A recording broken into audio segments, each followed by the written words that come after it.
I'd now like to welcome Piotr Godzisz, who comes to us from Slavonic and East European. Good afternoon, everyone.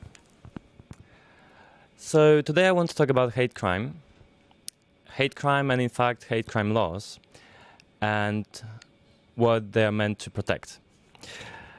So hate crime laws or hate crimes are crimes which are based on prejudice, and hate crime laws are laws which are there to punish this kind of crimes. Many scholars, and among them Paul Igański, they believe that hate crimes hurt more. They hurt more because they attack not only the immediate victim, but they attack also the community to which the victim belongs. They attack the core identity of the victim, and this is why it is said that the attacker's guilt is bigger, that the moral culpability is greater. So initially, hate crime laws were invented to protect people who were victimized because of their race. But since then, we've been adding new grounds to the list of protected attributes. And this is what my presentation today is about. So about the problems that we have with adding these new grounds, or when adding these new grounds. I will start by giving you an example of a recent case. And this will be a case from Poland, because Poland is a very good example to illustrate the current debates that there are about adding new grounds and how we can approach it.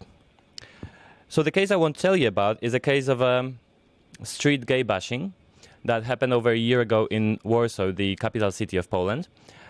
Two gay men, a couple, they were walking hand in hand on one of the main streets, and they were approached by three people, two men and one woman, who without any reason started to beat them.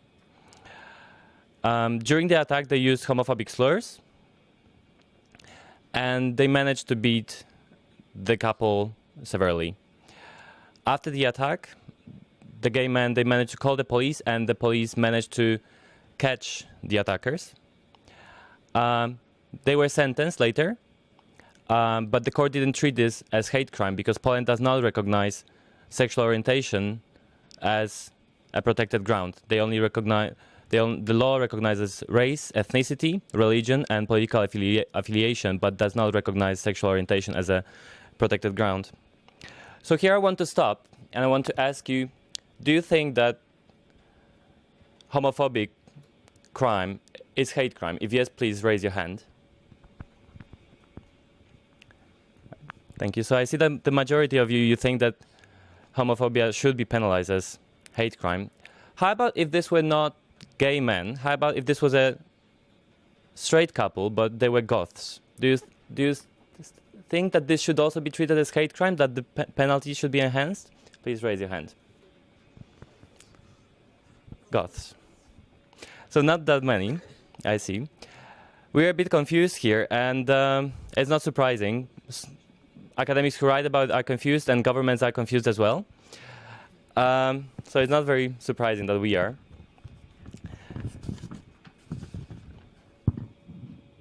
So most academics, and among them Barbara Perry and Paul Igański, they believe that there are two fundamental criteria to include a group in the protected groups league. So one of them is the group identity. That means that the groups which are protected, they have to be members of this group. They have to see themselves as a community. And then the other thing is a history of victimization, or a history of discrimination, of oppression of this group, history of marginalization of members of this community. So in the Western world, most commonly protected attributes today, they include race, ethnicity, religion, sexual orientation, gender identity, and disability. These are the grounds which are most commonly protected by hate crime legislation in the Western world.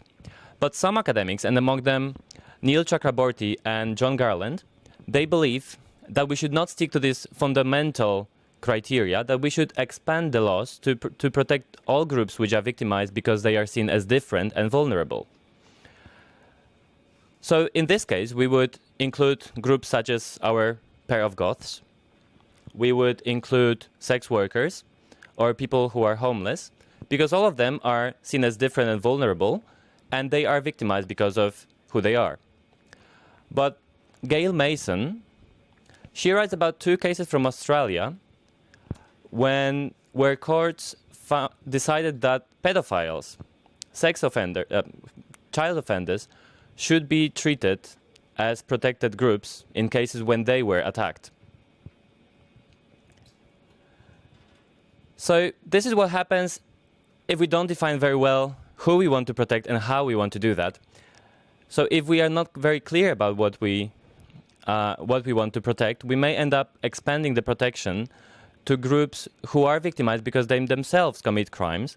And we can then say that hate crime laws are there to protect people who are victimized even though they are different, even though they are innocent, they haven't done anything. And we can then also say that hate crime offenders have a greater moral culpability because they attack innocent people. So this is one of the issues that we have when we're talking about expanding the list of attributes which are protected. The other thing is how we're going to approach it. Should we keep adding new grounds? This is what actually most governments do. Or should we maybe think of a more universal term to describe them? Maybe something, something more generic, just or an open-ended list. So in Poland, there was also this discussion in 2012, and the ruling party came up with the idea to, instead of adding sexual orientation, gender identity, and disability to the list of protected grounds, they came up with an idea to add just one term after what's already protected. And they came up with this: natural or acquired personal characteristics. But nobody knew what that was. And nobody liked it, not even the government, even though this came from the ruling party. Because it's just too broad, it's too vague, so nobody knew what that would actually protect. So eventually it was dropped. It didn't make it into law, and the law since then has not been changed. So sexual orientation is still not covered by the hate crime legislation in Poland. But I believe that there is a case in adding, or in thinking maybe about describing rather than just adding new grounds, because it just gives judges more flexibility in deciding whether a particular case is hate crime or not. But at the same time, we have to be very careful how we approach that. So how does this affect race? Because we're here talking about race today, not about hate crime. So I think that racism is not anymore the only kind of bigotry or the only kind of prejudice that has to be combated with law. And actually homophobia is, I'm not sure who said it first, but is sometimes called the new racism. And on the international level, it's also being recognized more and more as something that has to be combated. In a recent case of Weidland and others versus Sweden from 2012, the European Court for Human Rights, for the first time in history, used the principles of combating hate speech in a case of homophobic hate speech. Previously, it was only used in cases of racist and xenophobic hate speech.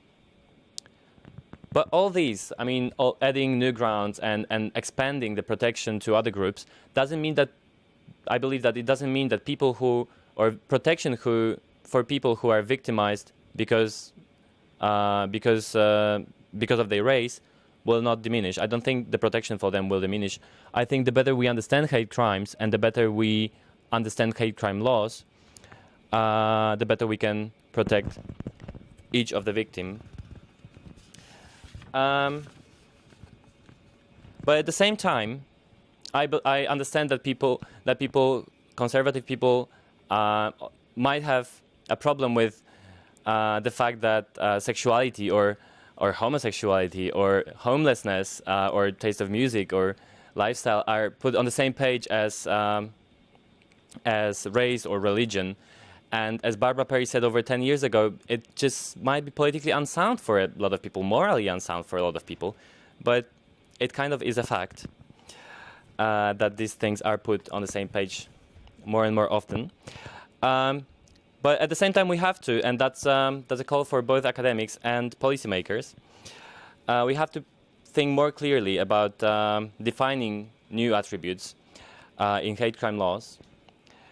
And that's relevant for all jurisdictions. It's not only relevant for Poland, it's relevant also here. If we don't want hate crime laws to become what Gad and Dixon nicely put, narcissism of minor differences. Because this sort of narcissism can just be very, very dangerous and might... It's just very dangerous. So in my opinion, there is a case for expanding the protection to other grounds than just race. But at the same time, and that's what I would like to conclude with, both academics and policymakers should put more work in defining who should be protected by hate crime laws and how we should approach that. Thank you. Splendid. Thank you very much, Piotr.